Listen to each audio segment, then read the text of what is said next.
hoods up there. Doesn't matter. Keep your swagger.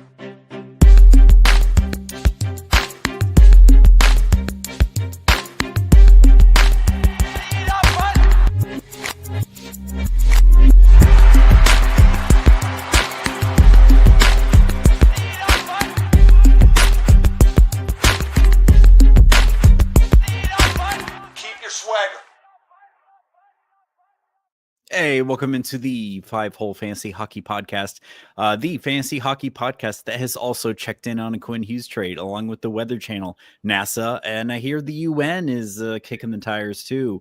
We are your hosts tonight, Alan and Jay. Jay, have you seen some of the memes for like a potential Quinn Hughes trade going around on Twitter? They need to be shared with the world, Alan. Oh my goodness. Some of them, like, it took me a minute to realize this was a meme. Like, some of these, I'm like, you know what, this seems legit. And then some teams, I'm like, okay, they're fucking with me. This is a joke. But we're here tonight with your shutdown shift, your preview of the weekend to hopefully help you shut down your opponent, get that W. Before we get into the show, make sure to subscribe to our YouTube channel or follow the podcast on your app of choice if you haven't done that already. Come hang out with us in our Discord community with over 3,000 fantasy hockeyiacs or maniacs. I don't know, whatever. I tried to make up a word. It didn't work. All words are made up. Or follow us on Twitter for updates and that sweet, sweet ability to slide into our DMs. Let me pop up the slides. Oh, I should have popped up the slides earlier. Oh, well, anyway, headlines. So storylines here. Brandon Bussey, Carolina Hurricanes. He is the third goalie in the last 40 years to win 9 games in his first 10 career games. The other two guys, pretty good company to be in. Igor Shesterkin and Freddie Anderson, the other member of the Carolina tripod right now. Yeah, man, they say history often doesn't repeat, but it certainly rhymes. It was not Mark Twain, apparently. And then I don't want to dive too deeply into this next one because we do have a mailbag question on him. Jacob Fowler has been recalled from AHL Laval. He currently 10-5-0 with 3 shutouts, 919 save percentage, and a 209 goals against average. Jacob Dobes and Sam Montembeault not doing so hot. This is kind of a hope that they can stop the bleeding somehow in net. Martin St. Louis has said that like he's most likely going to get 1 game coming up here on this 3-game road trip they got. Right. I think his ownership's already not too shabby. But yeah, someone to keep an eye on, definitely. Oh, and then the game just ended. Rangers got shut out, but they have ended their 5-forward power play experiment. They did put Scott Morrow on the power play, so now they're 4 forwards, 1 defenseman. I think they got 2 power play chances. He was on both of them. Not sure how that unfolds for kind of the rest of this week going into next week. Next week could be real nice if that holds up. We'll definitely get to that later. And then moving on to injuries. Logan Cooley, terrible news. Out indefinitely. They haven't classified the injury yet. So I feel like this is hold him in IR until we get clarification on this one. But out indefinitely after what I can only describe is wrapping his leg around the goalpost, a la Steven Stamkos. Even in regular motion, it looks bad, but in slow motion, it looks even worse. It's definitely one of those, I remember biology class, and legs aren't supposed to bend in that direction. Yeah. But yeah, it looks like, and I don't think you're going to be able to get him, but I think Nick Schmaltz is now centering line 1, or definitely centering one of the lines in the top 6. I think he's mostly owned up there. I think it is Schmaltz, yeah, definitely think so. Or is the opportunity Baron Hayton? Because then he gets the second power play in the second center slot. He's 2% I mean, he's ownership definitely base. available, but I mean, God, how many times have we suggested Barrett Hayton just purely on Many deployment times. and he's done nothing? I don't. Yes. Shit, how many points does he even have on the season? Like maybe 5. It Uh, Yeah, it's disgusting. yuck. He's at 5 points this season. And then Anywho. Matt Zuccarello left Monday's game with upper body injury. Man, words are hard and made up. I think if I'm remembering the right video, it could be a concussion because he just kind of got just drilled straight to the head. Tarasenko slotted into his even strength and power play slots. I'm kind of interested. I know they got Yurov back on line 1. He's already kind of, I don't know, iffy. I feel like you grab him as a stream, but are we interested in Tarasenko depending on Minnesota's schedule, Jay? Yeah, I think it's still a schedule dependent setup, right? The team itself, right? Like is doing well, but at the same time, he's not a let's check Tarasenko first, right? Like Tarasenko's currently averaging out on still 15 minutes a night. Although he did score tonight, or not? Sorry, he scored 2 in that nights last ago. game. I don't know, Alan. That was his very first goal in Lord knows how many games. What was it? 7 games prior he had scored none. So that was his first duck broken. I think Minnesota. I do think Minnesota has like one of the better-ish. Yeah, they have the Thursday, Friday, or Thursday, Saturday, Sunday to end the week. So they do have a and I didn't busier look schedule. ahead. They do have a busier schedule.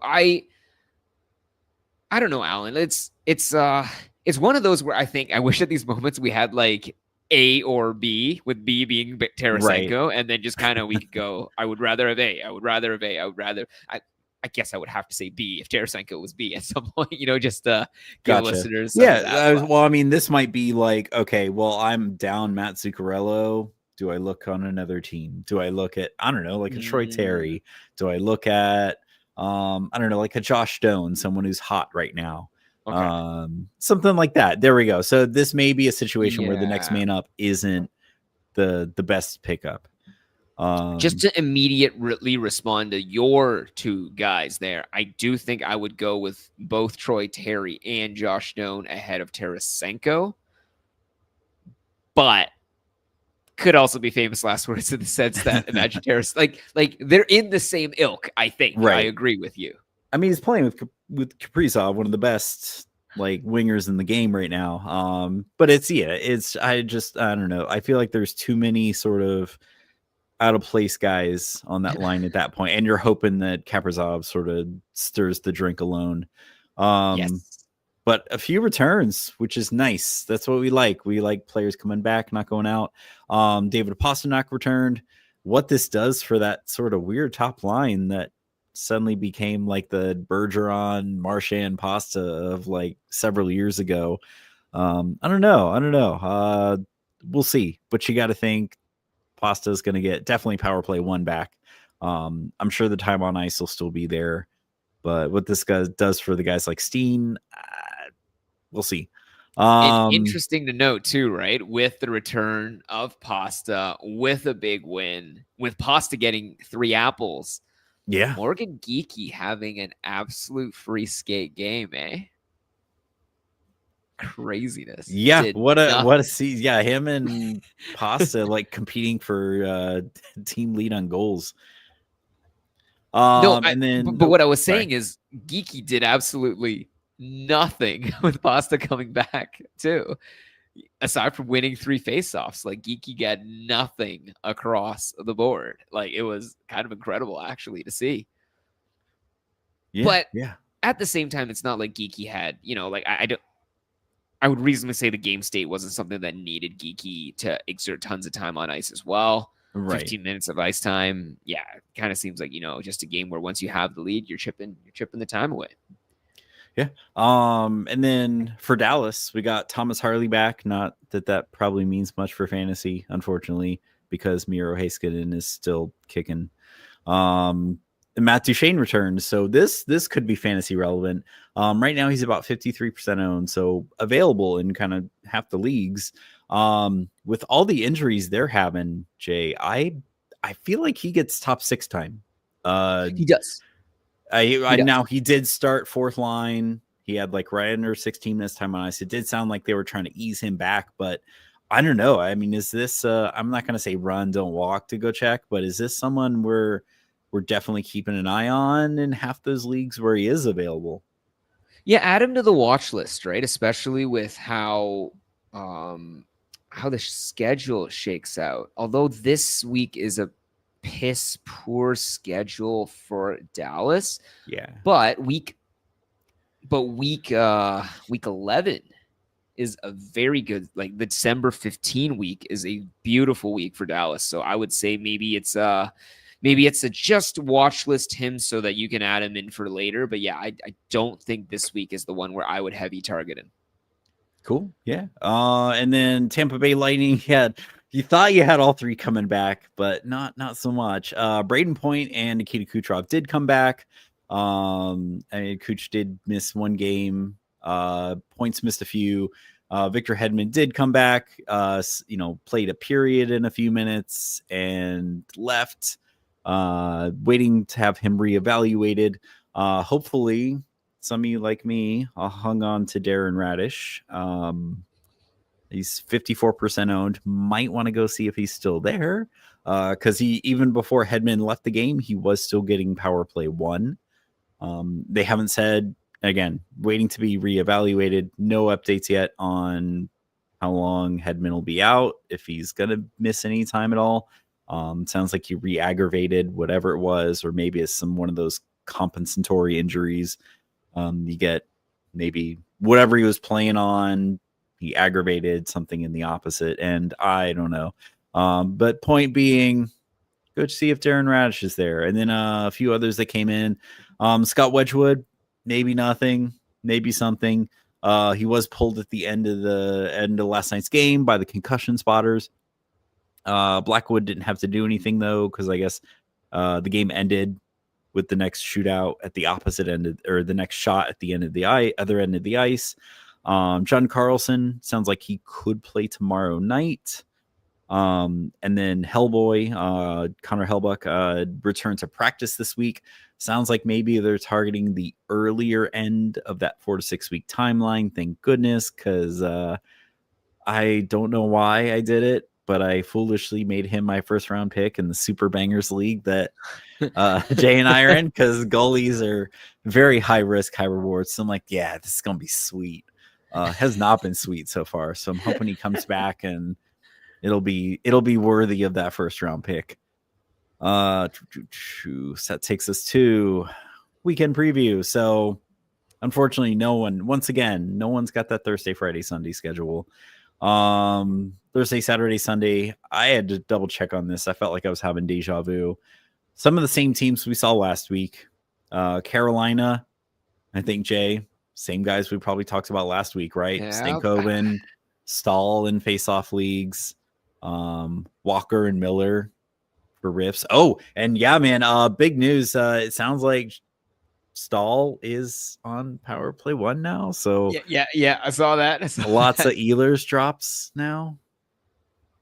Well, the other one I was wondering too is that second power play, like just how much deployment do they get? Because I'm looking at the second power play and it's like all the stalwarts that like everyone believed would become Carolinas tomorrow are there, Alan. Like it's like Nikishin, Stankoven, Blake. And I was like, if Ehlers joins, that's kind of just par for the course. You know what I mean? Like, right. Everyone it's his Winnipeg treatment, right? Like just not quite good enough to get power play 1 or line 1. It's not you, it's me, like it's but it's very much you. Edmonton, I don't know, man. I just Ekholm 44%. I just not someone or not a team I'm just really not interested in. interested in anyone on that isn't really owned up. Did I don't we know, maybe already guys say like Podkolzin. Yeah, I was like, yeah. It's still those same ragamuffins that are, like very, very good and amazing hockey players, but just aren't gonna buff out, an Evan Bouchard or like I think not Evan Bouchard. Who's the guy that I'm thinking that would be constantly bounced out? Probably like a Nuge, right? Like Nuge might be possibly a shiftable, but I don't even think so. I think Nuge does enough of the dirty work. Well, not dirty work, so to speak, but he's just played in that system and setup for so long with familiarity that I think he's like a staple of that line as well. Like Alan, at one point, I was heavily considering Ty Emberson. That is the scale to which there is no opportunity on this team, right? Yeah, right. He did have an assist last night. I feel like you're chasing the current McDavid line mate, or it's disgusting. Like I said, someone like Ekholm. I just it's a wasteland. But what Minnesota, about Savoy? What about Savoy? This guy that's getting. I feel like he's got to get the deployment though. I know he's kind of a higher end prospect. Oh no, I was wondering why he was like, his rostership was getting like, zooming up, and I think it's because he scored 3 goals over the past 3 games, and I was like, oh, that makes sense. Okay, but yeah, that's kind of that level of chasing that we're doing when it comes to an Edmonton. But I do feel like he is I do feel like that was flash in the pan. I don't feel like he gets the time on ice, the deployment for that to stick. But yeah, but that's perfect streamer material though, right? Like you want that flash in the pan, and you want it when you pick him up. For any listeners who were asleep at the wheel for a couple of weeks, just a reminder again that David Tomashik, there is the red minus button. Like there is the red minus button for you, and no, he does not get any deployment. He's literally like stapled to the 4th line. Just a reminder for any folks out there who forgot about it. Oh man, but Minnesota, Tarasenko 3% again. Yeah, like we mentioned earlier, if Zook misses any sort of significant time, it looks like he's getting his even strength and power play deployment. Man, Yakov Trenin, if you're in like bangers points category leagues, incredible beast. Daniil Yurov strictly for even strength deployment, 1%. And then I kind of thought this is weird. Just go check on Z Boyum. He's 43% owned. I know we've been over this before. I saw that one like too, that Minnesota defenseman doesn't really always factor in on the power play points, the power play goal, but it's better than 0 chance. And I mean, again, these are Thursday, Saturday teams, so a defenseman is going to be a lot easier to slot in than another forward. Worth a shot.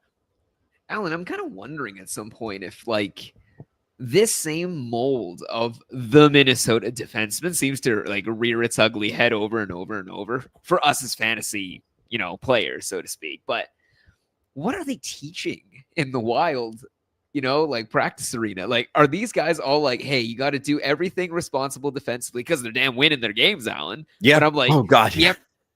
You need to make sure everything you do responsibly never shows up on a fantasy hockey stat sheet. It's like, what are they teaching them? You know what I mean? Right. Sticks in the lane, but get out of the way so like you don't get a block, and you like what in the world are they teaching them there? It's crazy, and it works. That's the craziness too. Actually, before we get to the next team, we'll go to their sworn enemy. So yeah, I like Frank's question here. So Jay, you would probably be more of an expert on this. Hildeby looks good. Yeah, I don't know why Tampa made him look good. That was a terrible idea. Is this legit? Do we think that if both Stolarz and Hull miss significant time, which it sounds like they will, like another week or two, Hildeby worth a look? Yeah, I think it's not just worth a look, but I think at this point he's probably taken, right? Like 35% ownership. I know he's taken in all the leagues that I'm playing in. 35% is definitely one where I guess, worthwhile to check. But also, I think the thing with Toronto as well is Toronto is now getting healthy, is the big thing, right? Like, so who's out right now? McCann, Riley. Okay, like it's not full strength by any stretch of measure, but this is not like they still have Matthews, Nines, Nylander. OEL seems to be having a sort of OEL-essence, right? Like this is a team that is still getting, and I mean, Alan, like you must have seen it with the Tampa game against the Leafs too. Like this is a team in the such Leafs a close game. Like that was like still both getting, of those goalies, not even like the starting goaltenders. Both of those goalies were just amazing. And I mean, look at the Leafs too. This is still a team that is getting chronically outshot and like holding on to leads with like, the skin of their fingernails. I mean, ride Hildeby to see what it would entail. But yeah, like I think with Hildeby right now, like it looks like the Leafs are yeah, they're out of the bottom. Aren't they only like a couple points back from like first in the division now? It's I don't know, Alan. I feel like everyone is only a couple of points out of first in the division, though. No, like Tampa's first in the division, right? Like Boston's right up there with like I don't know. It's everyone's so tight. But I will say, yeah, the Leafs have won 6 of their last 10, and crucially, the Leafs are losing in overtime, which is super important. there you I'm go. going to say in this league, those points add up. Yeah, just losing overtime. Like, yeah, frick. Can't be losing a goal in like the last 60 seconds of games. It's so stupid. But yeah, and now Montreal. Not a lot of guys to stream on this team. Most of the guys you would be interested in are owned up. I mean, but if on occasion, Zach, by rare occasion, Zach Bolduc gets some prime deployment, he'd be worth picking up. Alex Carrier for blocks. And I mean, yeah, Arbor Jacquet, Wi-Fi for hits and pims. But yeah, not a lot to work with on this team. What do you think that goalie setup is going to roll out to be? Like Montreal, truthfully, should. You're going to have to watch. Like, it's going to be like Carolina and actually not Buffalo's down to 2. Colton Ellis left last night's game. Yeah, it'll be one of those. You're just going to have to watch the starting goalie report. Because, Alan, if they had average goaltending, I think Montreal, with that hot start to the season, should have been top. They should still be top of the division, right? Like, it's not been like a one-horse race in the division at all, right? But this is disgusting. Like, 8-5-7 with Monty, 8-8-7 with Jakub Dobis. Like, this is not playoff-level goaltending. No. But their offense definitely is like, I would even say, like, at some points in those seasons, I thought they were contending levels. Out of the gate, they looked, I mean, at least playoff contender. For sure. Yeah, they're fun to watch. But their defense, like, their goaltending needs to really, really shift. And that's the part that gives me pause about this Fowler kid. I was like, there's been precedent. We've seen precedent of someone showing up out of nowhere and just saving a team season. Jordan Binnington. Don't say that to me, Alan, now as I've dropped him in all the leagues. But I mean, that doesn't mean that every year after they're really good. Jordan Binnington. Right. I think the real test, let's see. So Fowler's going to get one of the upcoming 3. Yeah. If they want him to roll and ride, I don't think you can start him off like that in that Sunday game against Edmonton, right? That seems like throwing kids to the wolves. You know what I mean? Like, that could go either way, though. It depends on which version of Edmonton you get. I guess we do take no prisoners on this pod, Alan. Oh my goodness, dude! Even the freaking meta algorithm gets it. The freaking meta has me pegged. They just know I love just ripping on Edmonton. It is entirely fair. They are coming off. They are the second half of a back-to-back. So I guess Fowler probably is likely, if we're really, really saying the odds, he probably is likely to get Edmonton if they were to grab him from any of those guys. But geez, right now he is at a 0% save percentage and also 1,000% save percentage because he's All not had right. any of that to color his stats yet. But Alan, Schrodinger's 887, goalie.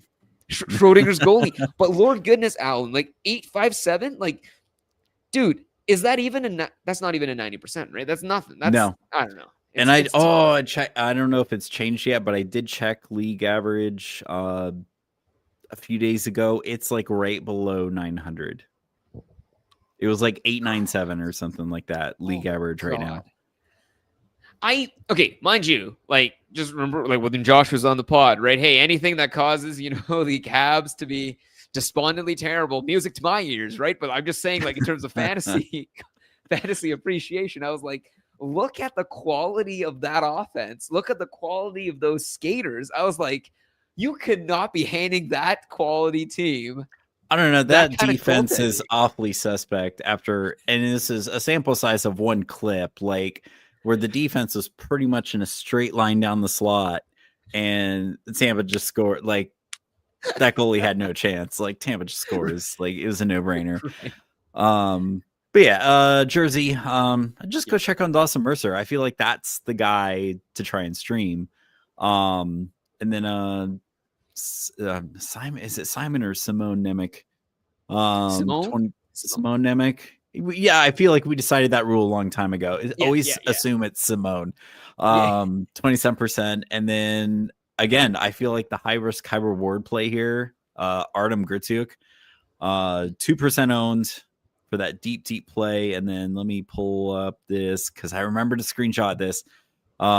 3 points in 3 shots in Tuesday's game. So he's got 6 points in his last 7 games, shooting right around 3 shots per game. Like almost like maybe his time on ice. I didn't look at his time on ice, but I'd be shocked if he's getting right around that 15 mark. But yeah, definitely maybe a deeper league play, but very high risk, high reward for him. I like it. We're still talking about Gritsuk, right? Yeah, Gritsuk.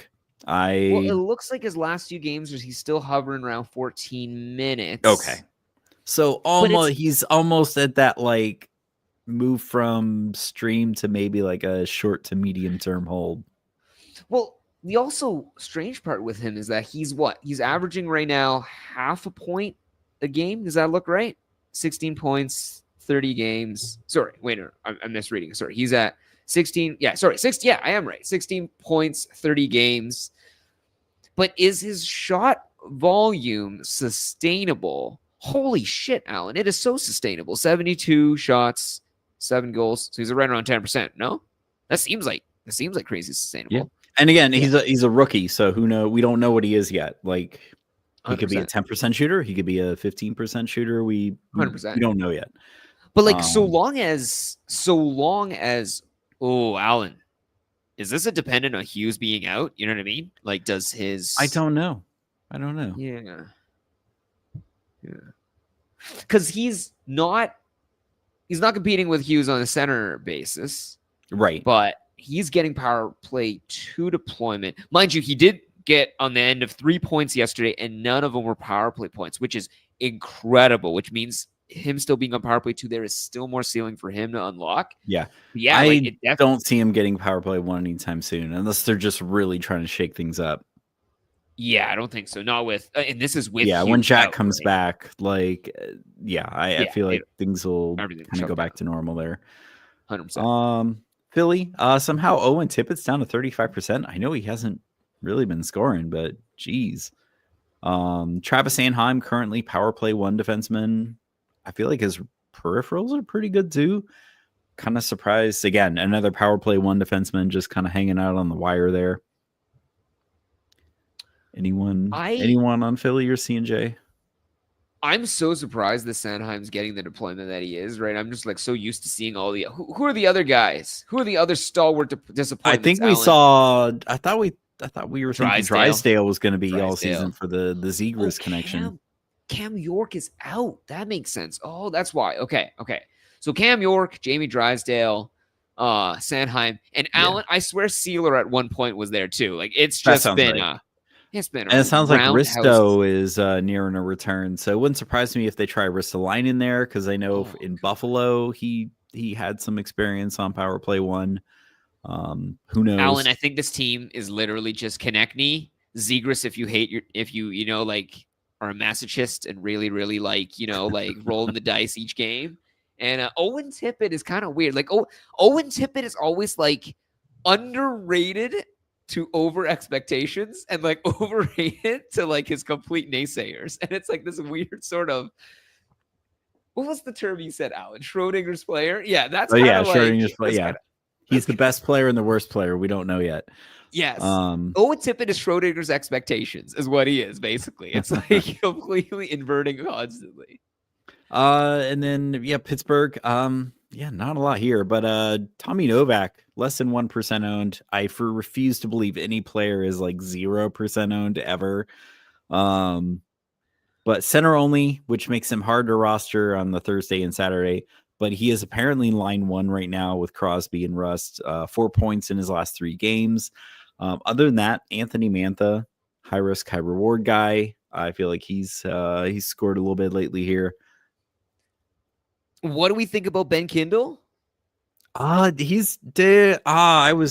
only excited for him if he's playing with Crosby. Because I think I've seen him on like the third line. Yeah, he's centering the third line, which is kind of those things where it's like, good, you're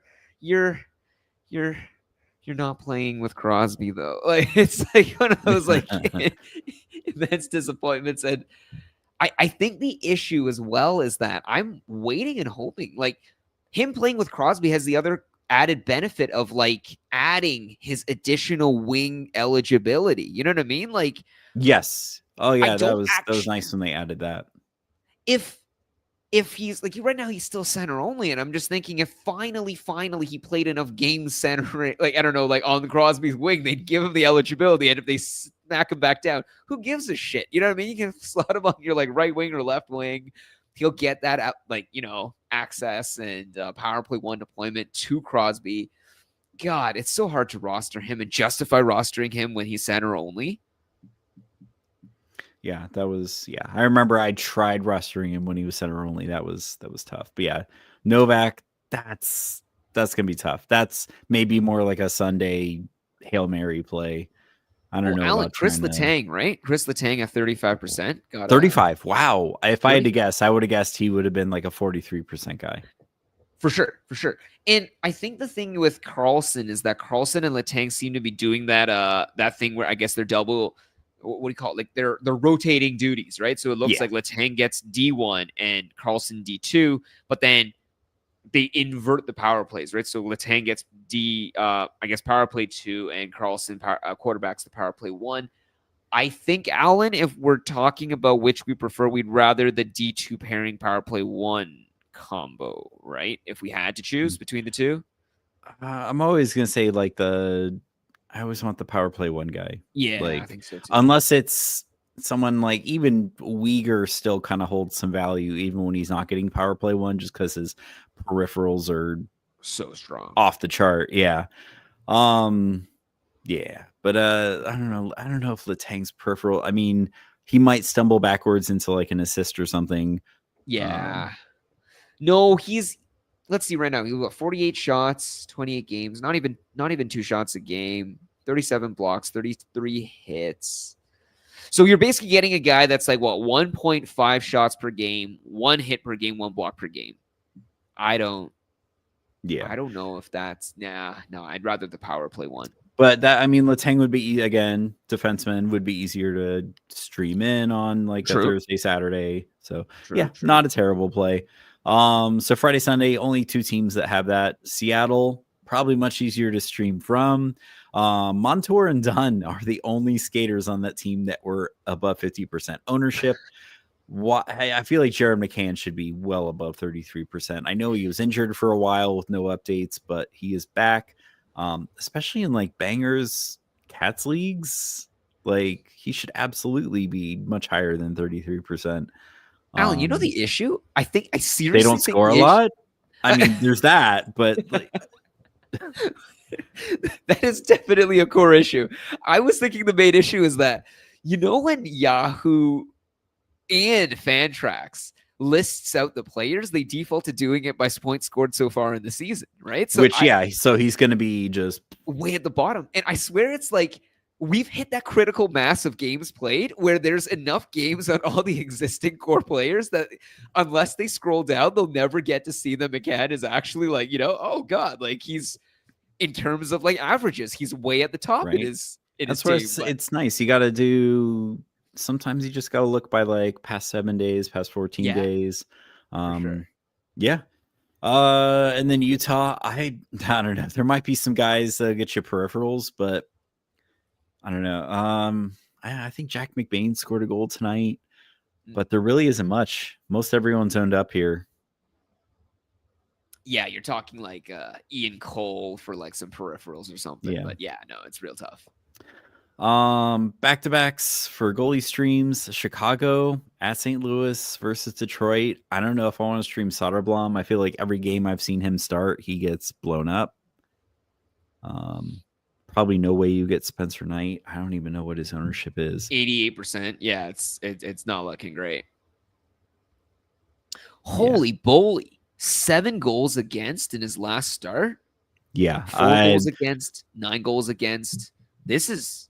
Yeah, you're just... I feel like you're out of luck trying to get any of that Chicago back-to-back. Next. Wait, who are they facing? What? Detroit?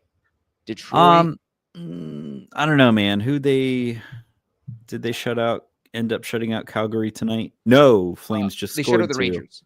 They shut out the Rangers. Oh, sorry. You're talking about Detroit. Yeah. I'm talking about tonight. Yeah. Oh yeah, but yeah, Chicago just shut out the Rangers. But that was Spencer Knight. That wasn't Soderblom. Yes. But yeah, I'm not interested in a Soderblom start. No. But Saturday, Sunday, guys.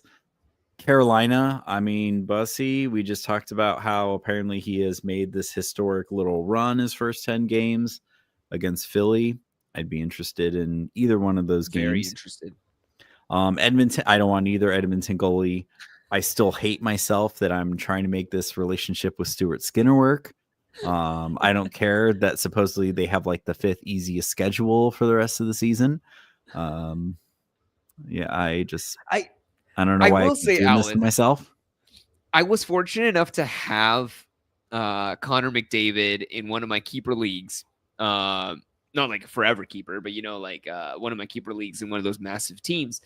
And he and the rest of the Edmonton offense is awakening, Alan. It's like I forgot the famous person quote about like slumber, but yeah, they're rumbling away. The sleeping giants waking up. The sleeping giants waking up. Right. Yeah. And I don't know, Alan. Like at a certain point, I'm just looking at Stuart Skinner and God damn it, they still managed to lose yesterday. They lost to Buffalo. This is what Stuart Skinner does to me. Like he makes me believe he is a shutout, or he has that 1-0 game against Minnesota. He makes me believe. He gives me hope. Oh, and then lays an egg against someone like Buffalo. What it is those cream colored jerseys, Jay. They need to wear those cream colored jerseys. Because what was the stat I saw? It was like they scored 21 or 23 goals in the 3 games they've worn them so far. They just need to switch those. Anyway, Minnesota, you're not going to get either of those goalies at this point. Montreal, New York, and Edmonton, no thank you. New Jersey, Jake Allen start. Yes, please. Sign me up. Yeah. Anaheim or Vancouver. If Jake Allen gets the Vancouver starts, especially with Elias Pettersson out right now, I'd be more interested in that. You're talking Philly for Jersey. You're describing? No, for New Jersey. New Jersey, yeah. Not against Anaheim, one of the highest scoring teams in the league. No, thank you. If Jake Allen starts against Vancouver, I'm interested in that. So Jake Allen's got the prior start. So you'd imagine that since they're rotating pretty much evenly, like they're basically going alternating A, B, which style. Surprises me. I really thought Markstrom was just the starter. There's no arguing that. It was going to be like a 75-25 split going into the season, but wow. I wonder if Markstrom's playing through something.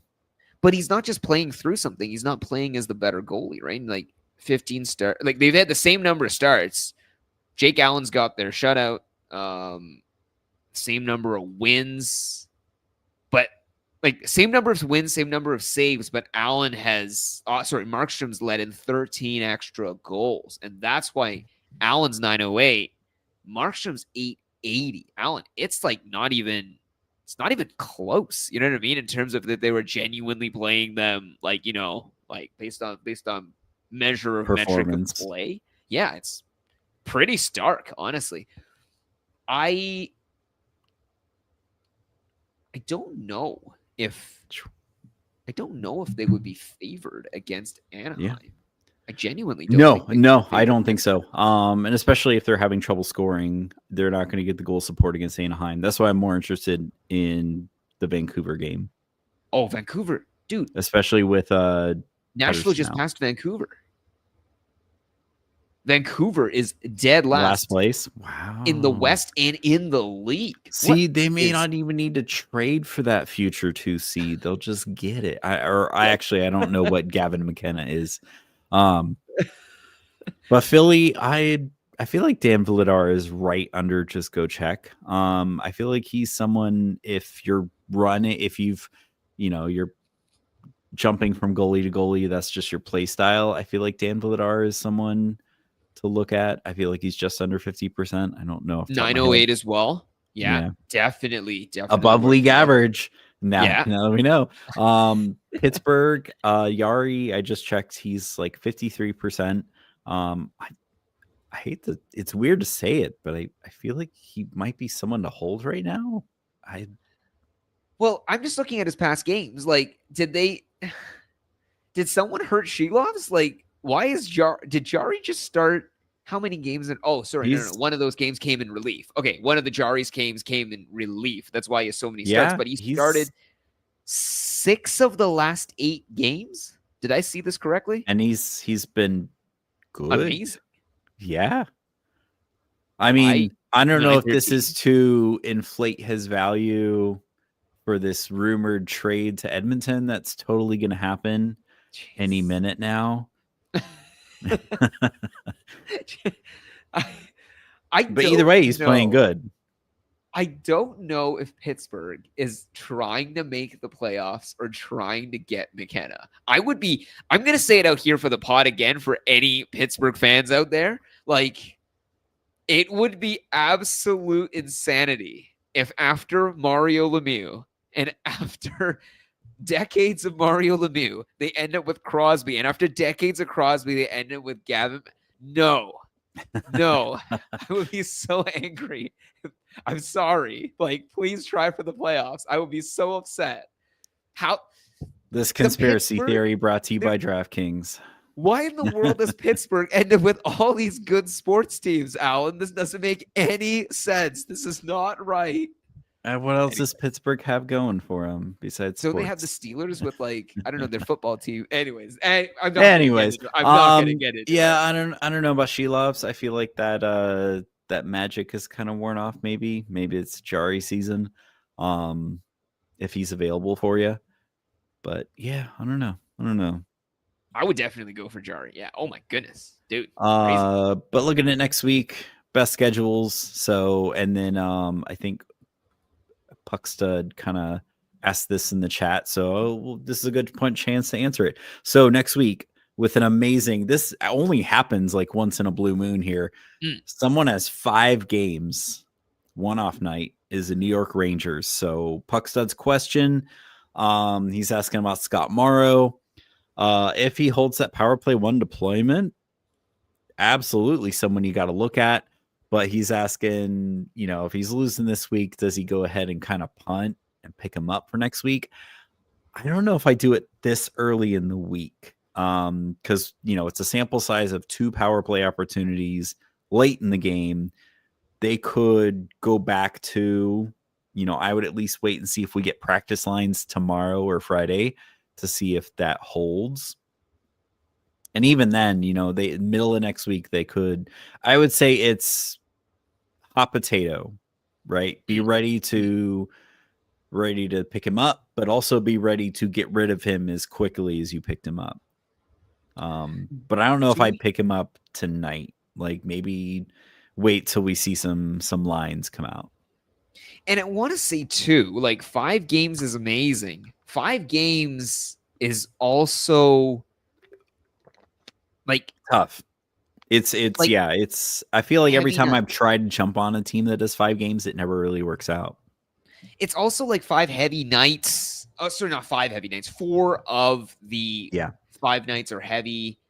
Oh, and then also of note, Sunday is technically considered a busy day because there are 9 games, 18 teams playing, so more than half the league. Yeah, so like the big games or the big days to have gotten were a 15, 17, 19, right? Those were the 3 days to get. Yeah. Those are also the 3 days in which 2 of them the Rangers aren't playing. Like I definitely think there are ways you can structure this so that you can further optimize and get, like if you have 1 slot, you can get more games than the 5 than if you were to just randomly choose and scramble in Rangers, I think. But yeah, other than that, I mean, the Rangers aren't typically a team you really get much streaming value out of. So yeah, Scott Morrow, I mean, that's the priority ad if he keeps power play 1. Other than that, you got a couple teams of 4 games, 3 off nights, Florida and Winnipeg. And the worst schedules, there's 7 teams that have 3 games, no off nights. For the audio only guys, I'm not going to read them off to you. Doesn't make for great listening. So we will just jump straight into the mailbag. You've got mail. Mailbag.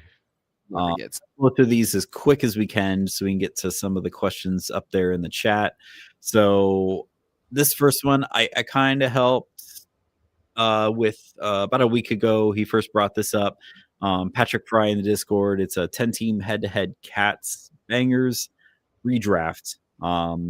So ultimately it started off as like he's looking at trading Marner and Goss Despair for Brad and Yossi. Eventually kind of built the trade to Brat, Yossi, Zibanejad for Marner, Goss Despair, and Batherson. That's what he's kind of aiming toward. Let me check his latest update he sent right before the show.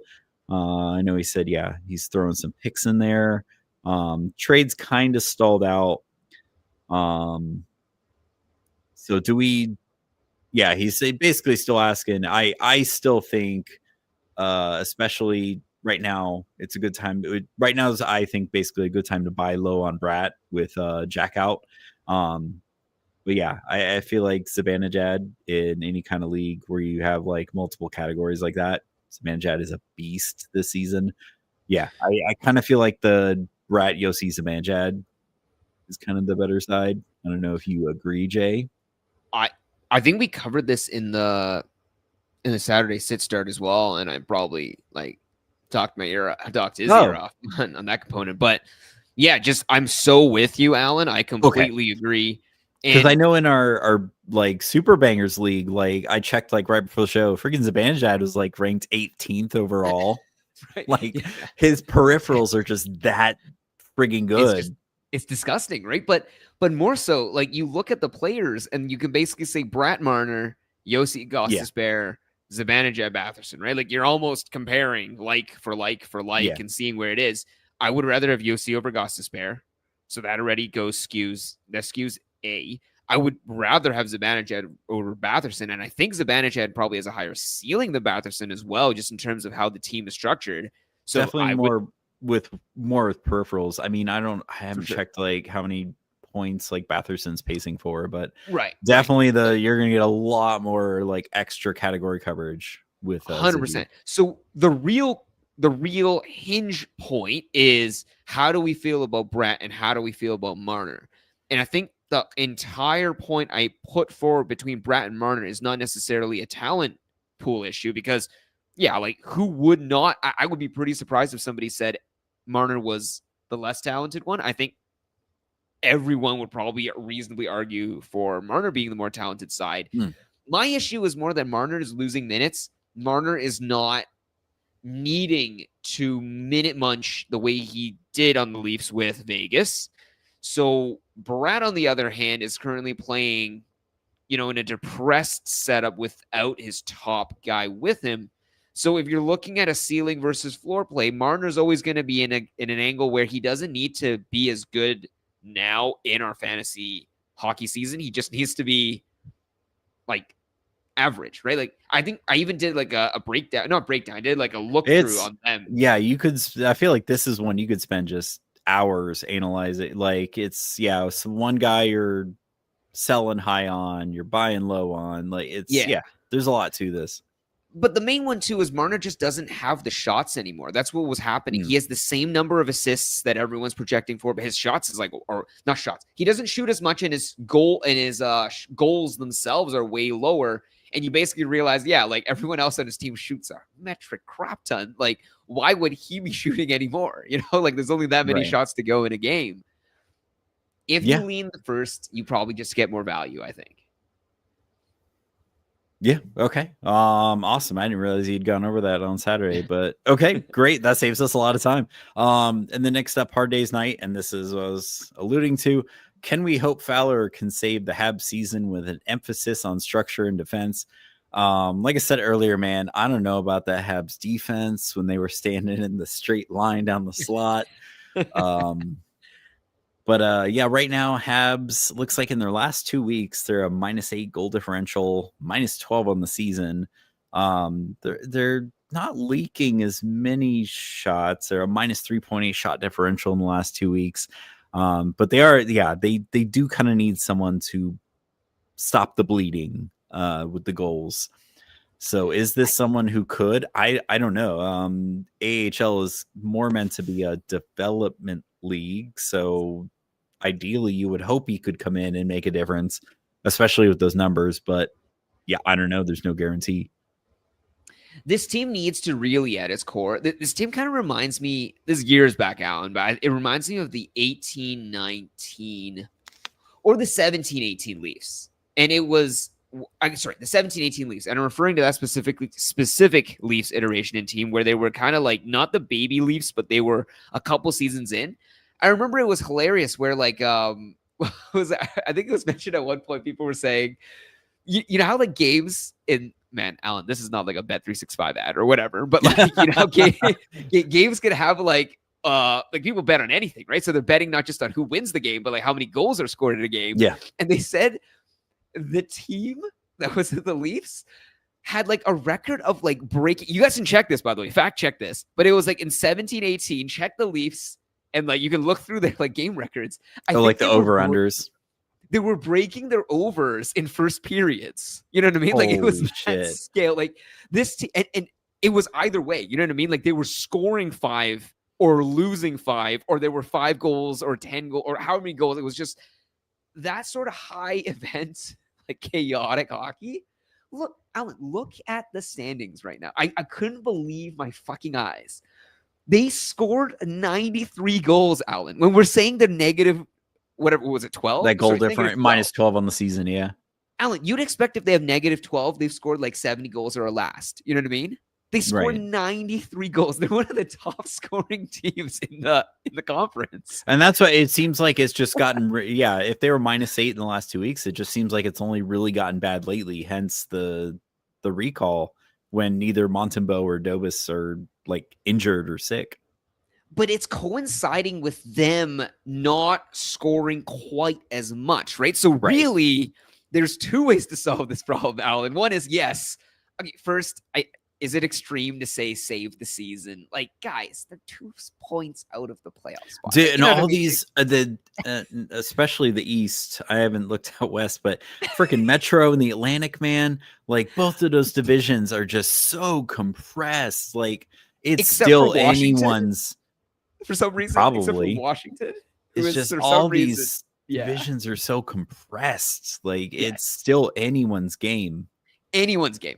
And the other part I would say too is like there's 2 compressions, right? So one is it's not save the season because their season's not over, but the other one is I think, Alan, if they just scored a couple, like if they literally score just upticks, their upticks for metrics and scoring go a little bit up, maybe it goes +8 the next 2 or 3 weeks, and then we're all going, wow, look at this team. It's so tough, but I know for a fact, Alan, we talk about how league average is gone down and all that jazz. What the fuck is an 8.57 though? Like that is not acceptable, Monty. No, Like, that's come on. gross. This is like, what was that season out? Was it last season? Was it last season with the Avs where they were like running an 800 with, oh my goodness, what was his face, Alan? What was the goalie? That was Forgiev. Forgiev. There we go. Alexander Georgiev. Oh my God. It was insanity. And what did the team do? Like they basically were like, we continue on the scoring, fly, man. and they got a league average goalie, and we crushed the rest of it. Yeah. So the answer is to be determined. Then last question here, Swiss Cheese dropped Skinner. So you saved yourself. I congratulate you. So now he is running Wallstead, Soros, and Askarov, 12 team head-to-head. Wallstead. I know, right? Congratulations. I hate you. I'm so happy for you. 12 team head-to-head Cats redraft, wins, saves, goals against average, save percentage. Thoughts? Yeah. Honestly, once I kind of side by side, Skinner and Saros kind of about the same, but I trust in Saros as an individual goalie a little bit more. Okay, but like some of the stats, Alan, are not telling the full tale. Like that game against Colorado, like all we see on the score line is, oh, they won 4-3. They don't see that the win was in a shootout against Colorado, and they don't see that Colorado scored with like 6 or 8 seconds left in the game. Like this Nashville team. Yeah, Nashville's doing something. I don't know if they got threatened to not go to the Sphere again or what happened, or it's just that Trotz is like, what is it? How recently was that where Trotz is like, I just need freaking more from my players, and it seems like that's when things got better. I don't know. Nashville's just been actually winning games lately. It's weird. Wait, Alan, all we got to do is tell these professional players to play better, and it works. Yeah. Wait, what? Just play more gooder. I don't know. Have you tried firing the coach yet? Yeah, true. It's like that endless circle of like, what can I do? Yeah. Have you tried firing? Yeah. I don't know. I feel like Skinner and Saros are kind of interchangeable. Someone might pick up Skinner since you dropped him. Someone like me who hates themselves. I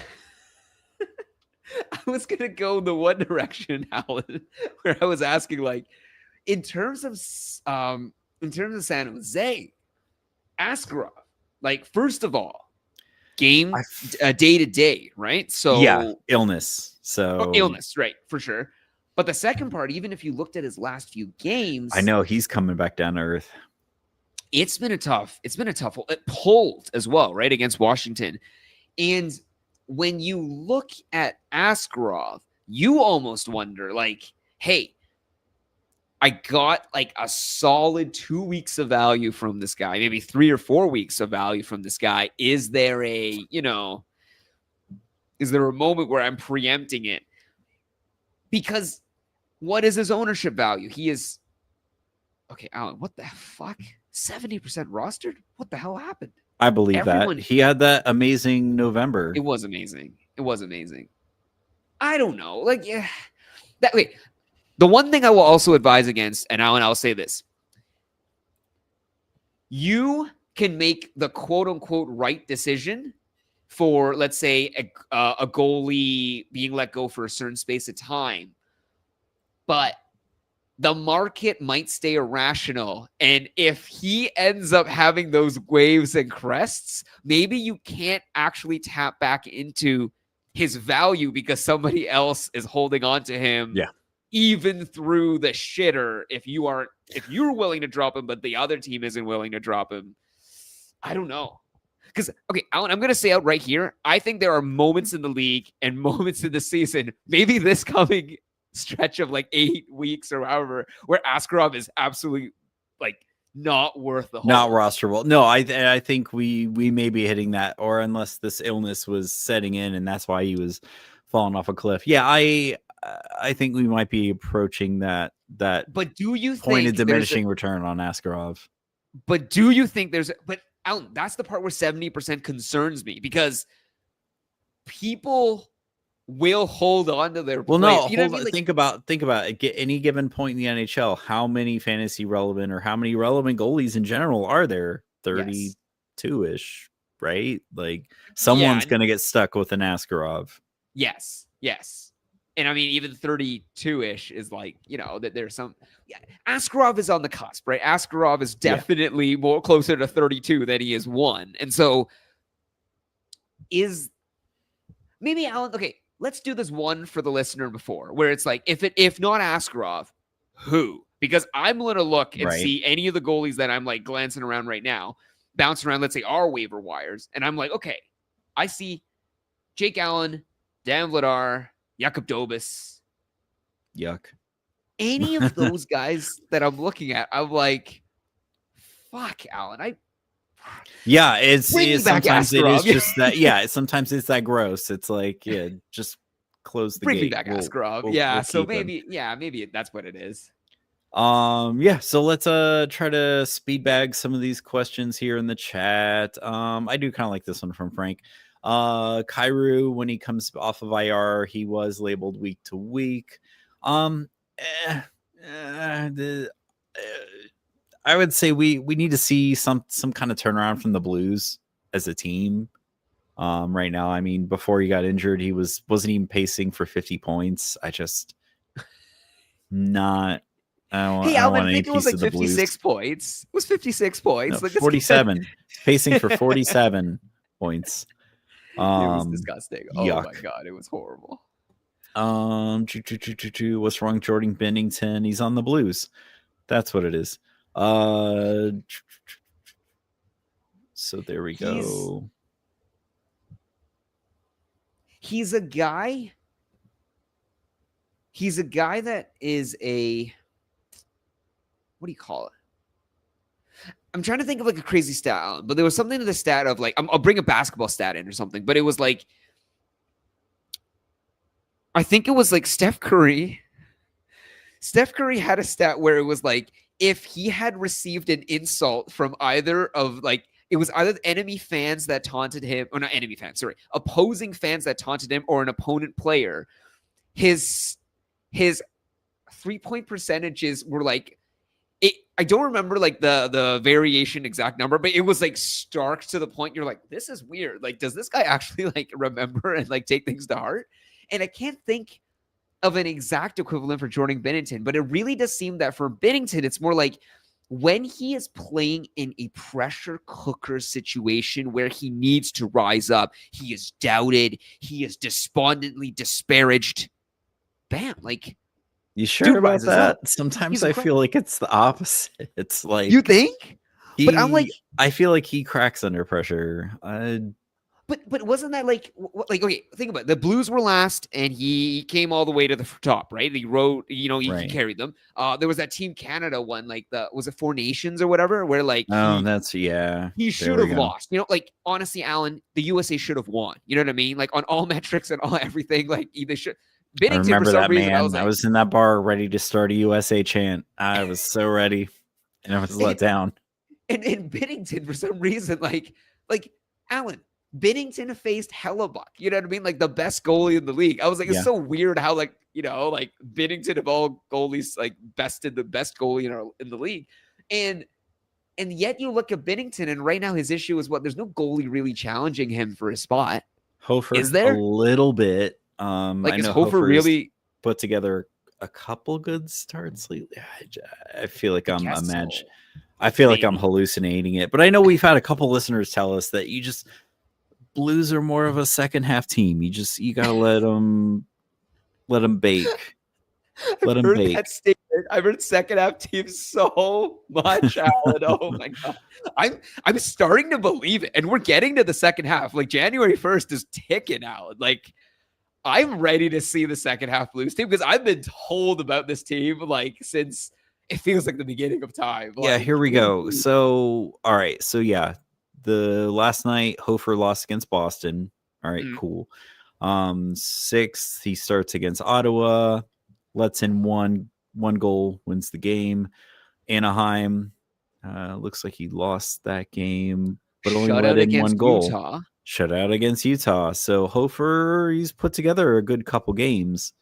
I don't know. There's just Blues aren't doing what I thought they would this season, and it makes no sense. The one thing that's crazy with Jordan Binnington too is right now, like, let's be real in terms of his save percentage. If he's at 875 now, Alan, what percentage? Like, let's say he averages out, because I don't think if you need him to at least be league average, if not like better than league average. Let's say 900, just for the Blue. Like, he needs to average 900 right at the end of this season right now. Oh, sorry, rephrase. At the end of this season right now, he needs to average 900 for the Blues, I think, to stand a chance at playoffs and further. Last respectable game was the 22nd. It was a 9-6-8 against the Islanders. Yeah, he's gonna need, like, what's the percentage for the rest of the season? Like, does he need to go 925 in order for him to get back, to 900 and get the Blues back on? It's pretty extreme at this point. He's gonna need to really, really make strides in a turnaround. And I don't know if it's necessarily goal support, but I just feel like there's guys on that team that, like Buchnevich specifically, who aren't playing up to their salaries, and it's just I don't know. It is horrible.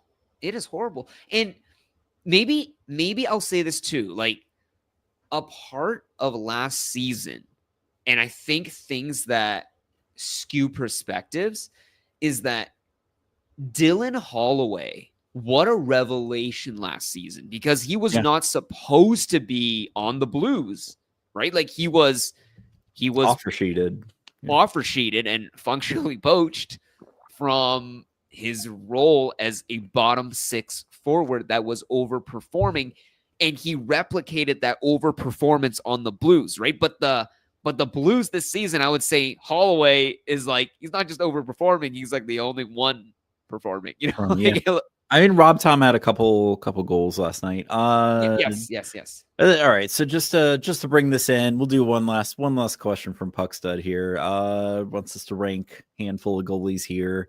Categories: wins, save percentage, shutouts. Is that it? Wins, save percentage, shutouts. Okay. Skinner, Decord, Saros, Veggie.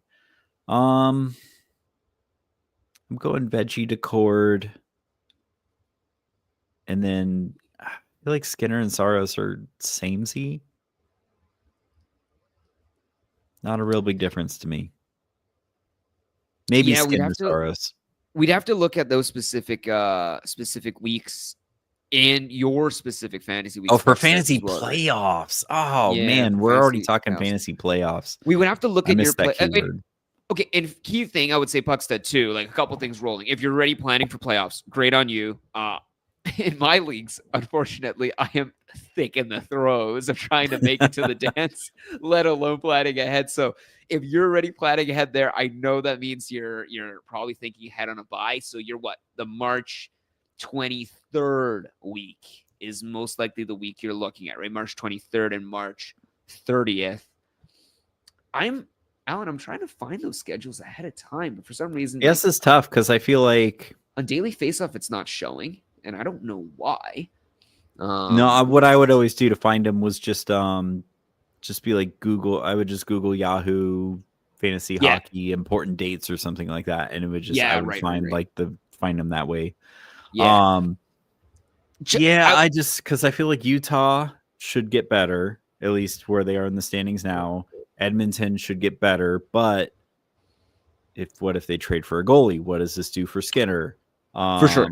I feel like Seattle and Nashville should be sellers, so they will get worse. Decord and Saros, I think, are guaranteed to be like for years. You know what I mean? Like, I don't see another goalie displacing either Decord or Saros from the crease. Right. Whereas I think even Veggie, for example, like, that wasn't a guarantee even last season, where he outplayed his way right into ensuring that he would be the, like, Alan, I swear Connor Ingram at one point was still competing right before he got traded. It was he got it was injured or something, or that might have been when he took his personal leave.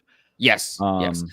And I would say, hey, looking now, Veggie is definitely playing to the point where I don't think Vitek Vanacek's done anything to convince Remarkable. the No. rabble. Yeah. Yeah. So maybe the last three are more stable than.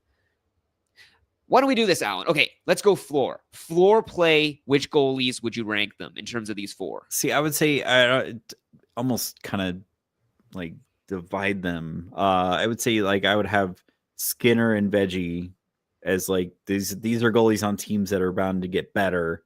Yes. Toward the later part of the season, and Decord and Saros are going to be on teams that are going to get worse. Yes. Unless Seattle just has an amazing turnaround. Nashville, I'm sorry, will most likely not. Unless magic happens and Saros gets traded to a contender. That probably won't happen in season, though. I thought you were gonna throw them a life preserver, Alan, and you No. just like No. Sorry, Nashville. But I completely agree with your analysis. Like, it's so true. Like those two and those two. But then to try to like rank them from there, I don't know if I could. Because I said, Edmonton could trade for a goalie, and then then I'm definitely going Vejmelka Skinner. Actually, if he's going wins and save percentage, right? Like wins and save percentage, I think that skews Skinner, right? Because Skinner just has the maybe. I don't know. I keep hearing about this fifth best schedule, but Skinner, it doesn't show it in the save percentage, right? And then we need Edmonton to score to actually get the wins. It's actually so crazy, some of the games and the save percentages you see Stuart Skinner come out of, and you're like, wait, that's a win? You know what I mean? It's like incredible still. There he is. Okay, March 16th, his playoff start. March 16th, yeah, March 16th. But March 16th, when they start, he's going to likely get a bye. I'm assuming, right? Is what the hopefully. That's what I'm guessing if he's playing with what do you call it? Fantasy playoffs with considered. Alan, I haven't considered fantasy playoffs. You know what I mean? Like in my leagues, I am so in the muck and mire. Like it's tough. I love how like the league I'm the least invested in is the league I'm somehow doing the best in. I'm just hate this. And the thing is, like when you look at certain, and I would say too, like Puckstud, one thing you have to double check as well is that when you're looking at the goalies, I had this in seasons past where I like seriously just looked at the schedule and was like, okay, these teams got 4, that team's got 4. I traded, I did all the things. And then I actually friggin' went to my week. Couldn't start any damn one of them in the same setup because all 4 of them were played and overlapped on the same damn game. So actually check to see, like, start those guys, look at how they overlap and coalesce, and double check because you don't want to be in a situation where, you know, you have a Skinner, Decord, and Saros and you can't start them all because they end up, you know, they'll play on the same damn nights. So, yeah, just check ahead of time. Make sure they can all fit. My take, Alan, I guess, for those goalies specifically, building on what you said about ceilings, floors, and then would get better or not, I think if you were to... I would go all or nothing on one or the other bucket. Where I would say I would try to go, I wouldn't try to splice them. So I wouldn't try to, let's say, get a Skinner and a Decord where you get one ceiling play and one floor play. See, yeah, there we go. If Utah's got 2 games in your finals, that definitely takes Vejmelka. 2 games in the finals? Yeah, 2 games in your finals. So I guess the play would be to avoid Veggie then. Yeah. Which teams have the 4 games? So Decord has favorable schedule in the first week. Veggie doesn't. So it sounds like Veggie maybe someone you trade. Yes, agreed. And would you expand that for Mammoth in general? I don't know. Depending on your format. But yeah, oh man, that's without getting too far in the weeds, that's maybe like a playoff primer talk. Let's do it. But yeah, Vejmelka is not helping you in your final maybe that's someone you'd move off of, or someone who could help you. Maybe not plan for the final, but maybe not someone who can help you all 3 weeks in the playoffs, but someone who can help you like 2 and 3. Yeah, Saros 2-game final, but then again, like I said, Nashville team not going to be getting better in the back half of the season. So he's obviously like definitely of those 4, probably the bottom for me. He's probably already in the bottom for me. But yeah, there we go. So it sounds like you want to move off of Vejmelka and Saros if you can. Sure. But yeah, there we go. I think, so probably Skinner at the top, then Decord, and then Vejmelka, Saros. So yeah, let's bring this thing in for a landing there then, Jay. Thanks for everyone who watched this live.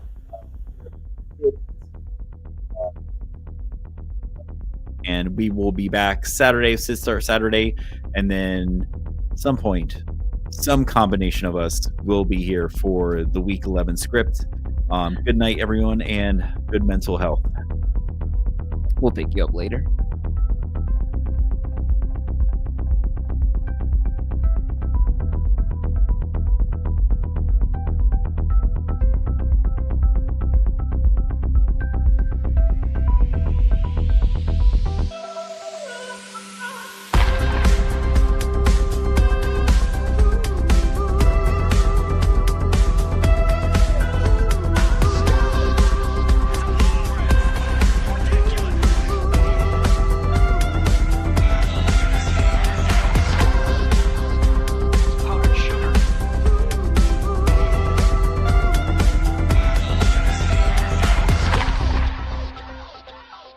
Adios, turd nuggets.